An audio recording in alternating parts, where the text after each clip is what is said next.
بسم الله الرحمن الرحيم.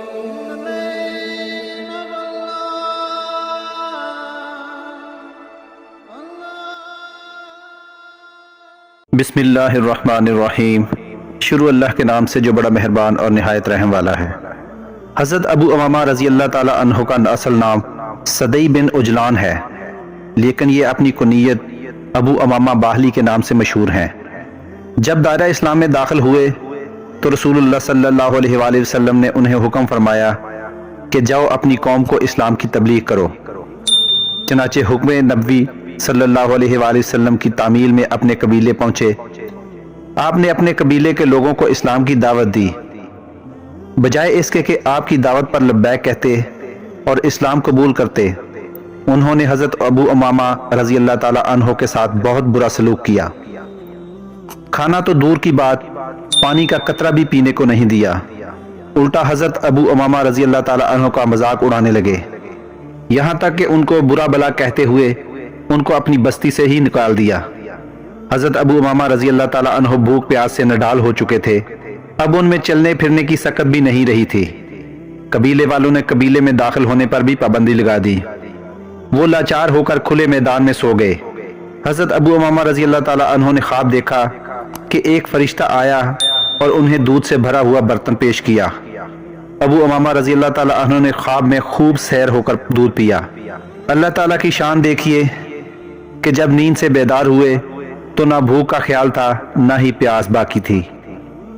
گاؤں والوں میں سے کچھ سلجھے ہوئے اور خیر پسند افراد نے جب قبیلے کے لوگوں کا حضرت ابو امامہ رضی اللہ تعالی عنہ سے برا سلوک دیکھا، انہوں نے قبیلے والوں کو ملامت کی اور انہیں کہا کہ تم لوگوں نے اپنے قبیلے کے معزز آدمی کے ساتھ جو شرمناک سلوک کیا ہے وہ قابل افسوس ہے. اپنے ہی گاؤں کے آدمیوں کے ساتھ تمہارا یہ رویہ قبیلے کے لیے رسوائی کا باعث ہے. یہ سن کر گاؤں والوں کو ندامت ہوئی اور وہ کھانا پانی وغیرہ لے کر حضرت ابو امامہ رضی اللہ تعالی عنہ کے پاس پہنچے اور اپنے کیے پر شرمندگی کا احساس کیا اور کھانا پیش کیا. آپ رضی اللہ تعالیٰ عنہ نے فرمایا، اب مجھے تمہارے کھانے اور پانی کی ضرورت نہیں رہی، مجھے میرے رب نے کھلا پلا دیا ہے. اور پھر اپنے خواب کا واقعہ بیان کیا. گاؤں والوں نے جب دیکھا کہ واقعی ان کے چہرے پر بھوک پیاس کے اثرات باقی نہیں ہیں اور ان کے چہرے پر اطمینان کی کیفیت طاری ہے، وہ حیران ہوئے کیونکہ اس بیابان جگہ پر کھانے پینے کی کوئی اور صورت بھی موجود نہیں تھی. گاؤں والے اس کرامات سے بہت متاثر ہوئے اور سارے گاؤں نے اسلام قبول کر لیا. ایک مرتبہ آپ رضی اللہ تعالی عنہ بارگاہ رسالت میں حاضر ہوئے اور عرض گزار ہوئے، مجھے کسی نیک کام کا حکم دیجیے.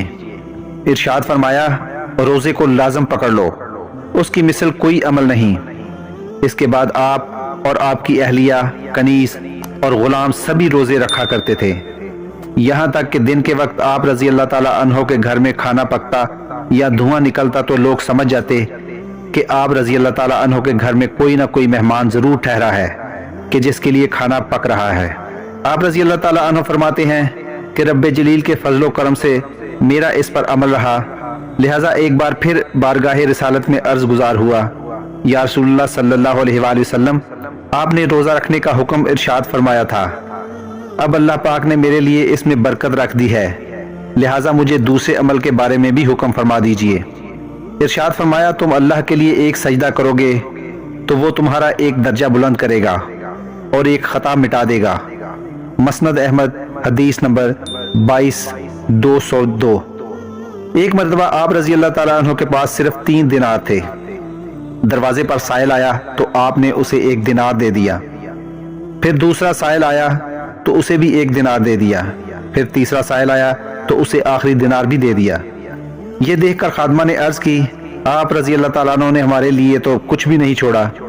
اس کے بعد آپ رضی اللہ تعالیٰ عنہ سو گئے. ظہر کے وقت خادمہ نے آپ کو جگایا تو آپ رضی اللہ تعالیٰ عنہ وضو کر کے مسجد کی طرف چل دیے. خادمہ کہتی ہیں، مجھے آپ پر بڑا ترس آیا کہ آپ روزہ دار ہیں اور گھر میں کچھ بھی نہیں، اس لیے میں نے کسی سے قرض لیا اور رات کے لیے کھانا تیار کر لیا.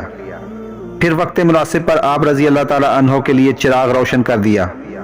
پھر بستر ٹھیک کرنے کے لیے آئی تو وہاں 300 دینار پڑے ہوئے دیکھے. خادمہ مزید کہتی ہے جب آپ رضی اللہ تعالیٰ عنہ عشاء کی نماز کے بعد گھر میں تشریف لائے اور بچھے ہوئے دسترخوان اور روشن چراغ کو دیکھا تو مسکرا دیے اور فرمانے لگے، یہ اللہ کریم کی طرف سے خیر ہی خیر ہے۔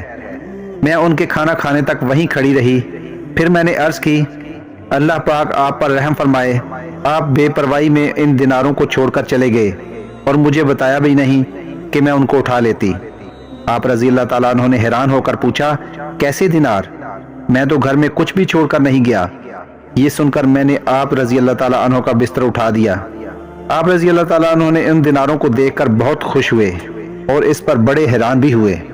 آپ رضی اللہ تعالیٰ عنہ غریبوں، مسکینوں اور محتاجوں پر خوب صدقہ خیرات کرتے تھے۔ ان کے لیے درہم و دینار اور کھانے پینے کی چیزیں جمع کر کے رکھتے، یہاں تک کہ صدقہ کے لیے جب کوئی چیز نہ ملتی تو پیاز، کھجور یا اس کی مثل کم قیمت کی کوئی چیز سائل کے ہاتھ پر رکھ دیتے اور اسے خالی ہاتھ نہ جانے دیتے۔ تابعی بزرگ حضرت محمد بن زیاد الحانی رحمۃ اللہ علیہ فرماتے ہیں کہ ایک مرتبہ میں نے حضرت ابو امامہ باہلی رضی اللہ تعالیٰ عنہ کا ہاتھ پکڑا اور ان کے ساتھ ان کے گھر کی جانب چلنے لگا۔ راستے میں جو بھی مسلمان بچہ یا بڑا قریب سے گزرتا تو حضرت ابو امامہ باہلی رضی اللہ تعالیٰ عنہ اسے سلام ضرور کرتے۔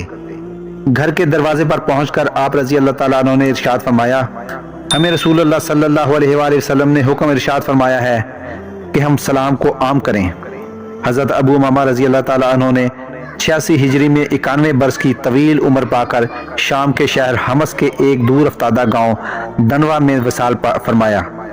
آپ رضی اللہ تعالیٰ عنہ ملک شام میں وصال فرمانے والے آخری صحابی رسول ہیں۔ دوستو، ویڈیو اچھی لگی ہو تو چینل کو سبسکرائب کریں اور دوستوں کے ساتھ بھی ویڈیو شیئر کریں۔ اللہ تعالیٰ آپ کا حامی و ناصر ہو۔